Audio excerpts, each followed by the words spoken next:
Joining me now, MicroStrategy's Executive Chairman, Michael Saylor. Michael, I got to give you props, my man. So August 10th, 2020, MicroStrategy's adopts its Bitcoin strategy. The experts called you a fool. Thus far, you're crushing everything. I mean, I'm looking at the list. Even Bitcoin you're crushing, but some of these other known, the S&P you're destroying. Google, Microsoft, Apple, you're beating them all by easily. Oracle. So take us back.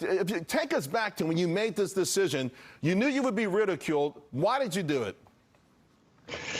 Thanks, Charles, for having me. You know, most corporations are being torn apart by these twin forces of inflation from the government and then technology-driven deflation. So if you're a Main Street company, you're forced to fight for your survival with one hand tied behind your back. If you're going to keep up with the Magnificent Seven, you're going to have to grow your revenues and cash flows 20% a year or faster ad infinitum. You know, so there's 7 companies that generate all the shareholder returns. There's 7,000 companies can't keep up. What we did in August of 2020 was recognize that there's no way we're going to outgrow Google and Microsoft and Apple Computer as a mid-sized software company. So we started looking to do an acquisition of a high-growth digital monopoly of our own. And we realized that Bitcoin is like a high-tech dominant digital network growing at 40 or 50% a year. And so we bought it. It's kept growing 40 or 50% a year. And now we're using our balance sheet to grow the company as well as our P&L.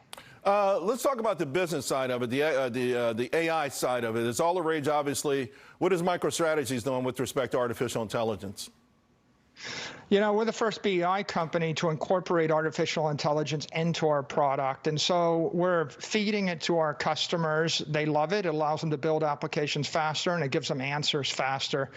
And AI is both making our product better, but it's also accelerating a conversion from on-premises to the cloud. So we see it as a great growth driver for the business. Michael, you tweeted a very compelling tweet on November 4th about Bitcoin offering corporations an innovative strategy to preserve the capital, sort of what you just talked about. But what I thought was even more compelling is you said to escape the destructive cycle of expensive acquisitions, buybacks, dividends, and debt. Those are all the traditional ways companies are told they can reward shareholders. You're saying skip all of that and go straight to Bitcoin. Yeah, what I'm saying is, you know, decapitalizing the company by giving the capital back in a buyback or dividending it out and paying the tax on the dividend or engaging in dilutive acquisitions or pursuing breakneck growth initiatives that may or may not work. All of these things are part of the conventional corporate finance playbook, but they don't work. 99% of the companies are failing using that, and they do it because if they just hold their capital in government securities, they generate 3% after tax, and the cost of capital is 12 to 15%. So Bitcoin is the solution because you can buy Bitcoin, ride a 20 to 40% tax-deferred appreciation. You can beat the cost of capital.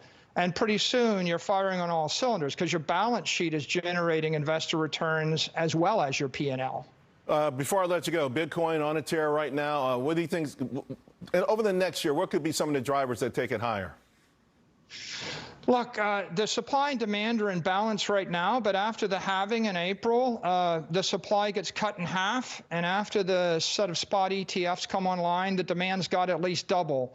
So the only thing that's going to adjust there is the price in order to get the market to clear. And so I think you watch the spot ETFs and you watch for the halving, and the next 12 months are pretty auspicious for the asset class. Yeah, I'm waiting. Michael, great stuff, and again, congratulations. Appreciate it.